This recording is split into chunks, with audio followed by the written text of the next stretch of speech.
Hi, I'm Shayna Lipner-Grover from Sage Country Herbs, and I'm here with Mountain Rose Herbs looking at plants that you can easily grow in your garden, which gives you access to abundance. So let's check them out. I just love flowers that look like some nature artist came up and hand painted each one of the petals with a fine calligraphy pen.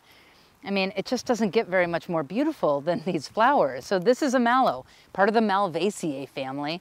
This is the hibiscus family or the marshmallow family. And what a perfect representation of the family.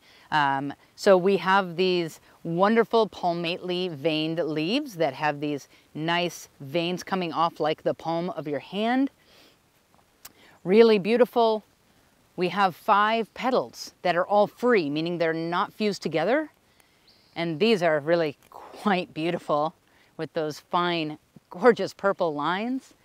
One of the other really obvious things that if you have ever looked at a hibiscus flower, you would recognize, but this is also a family characteristic, and that is in flower biology, you have the parts called the stamen.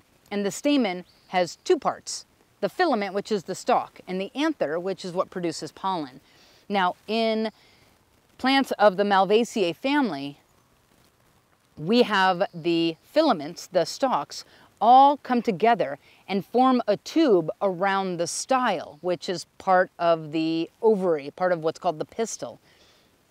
So when we look really close, the filaments all come together, which means the anthers are all right around where the opening of that style is. And that's how the pollen from those anthers travels down through the style and into the ovary to pollinate.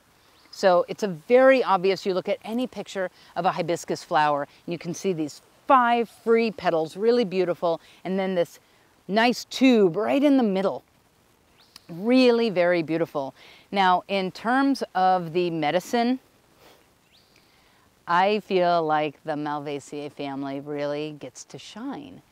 And that is because the Malvaceae, most of them are non-toxic and are very rich in a compound called mucilage. Now, mucilage is a type of water-loving fiber.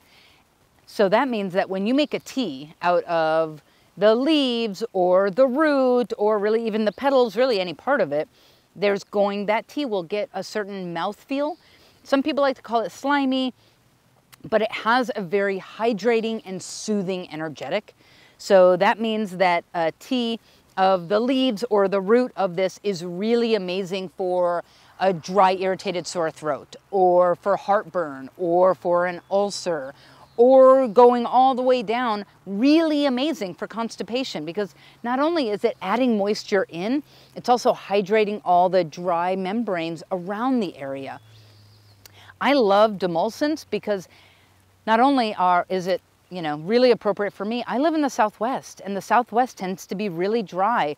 I never experienced dryness like I did when I started living in the Southwest and talking a lot and having just talking dry my throat out.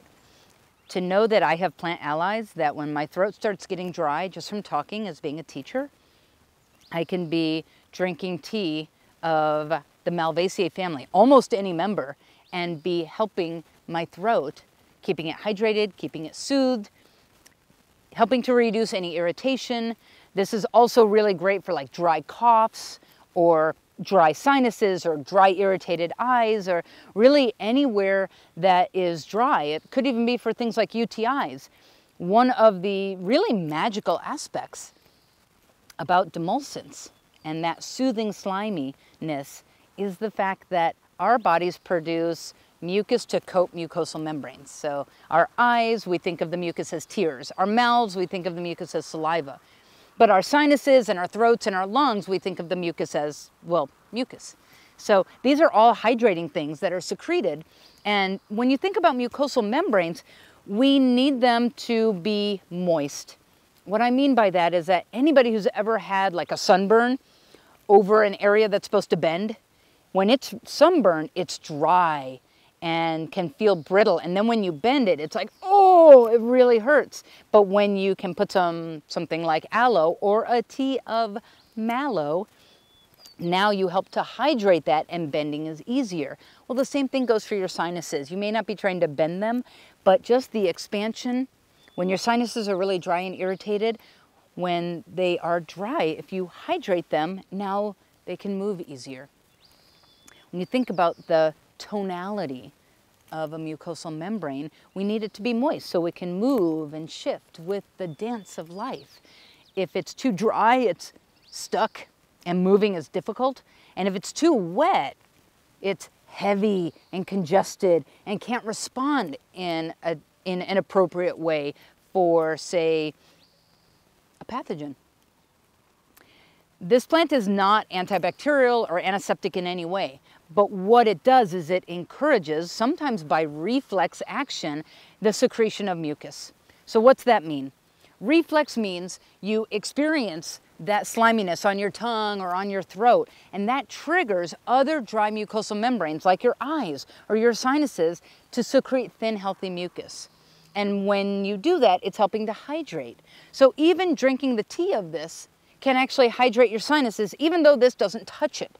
That's a really impressive thing. So when you are drinking things like the Malvaceae family of teas, and you are taking in this mucilage, that is helping to teach your body to secrete thin, healthy mucus to coat and soothe all over your body, any dry mucosal membrane that you have. With that, found in your mucus are immune antibodies. Mucus is the first vehicle for your immune system to get to an area of infection. So you have a sore throat and you drink some tea and it coats, and that's wonderful, but it's also the secretion of that mucus that actually helps to bring the immune antibodies and immune system to that area of infection. So whether it's in the sinuses or conjunctivitis in the eye or smoker's lung or smoker's cough or just a dry irritated lung, whatever it is, when things are dry, when we can add in something that's very hydrating and encouraging our body's secretion of hydrating mucus, it is amazing how gentle medicine can be phenomenally effective. So because I live in a dry environment, I am just in love with plants like this. When I lived in a moister environment, I wasn't as attracted, but once I moved to a dry environment and I realized just how incredibly valuable they are. It's funny, a lot of people will say like, oh, what's your favorite herb? And what a silly question to ask an herbalist. But usually the answer is like right now, like this hour, but more often than not, it's overall, it's a member of the Malvaceae family. It's the mallows that often can grow rather weedy, produce a lot of really wonderful medicinal leaves and structures and roots. And then, of course, I can also just eat a flower. And not only will, if I pluck a petal and place it on my tongue, there is so much mucilage in that petal, it will literally dissolve into slime on my tongue. So they are non-toxic. How beautiful of an accent on a salad or a stir fry. I mean, they're just beautiful. All parts can be used. Really can't say enough good things about the Malvaceae and of mallow in general.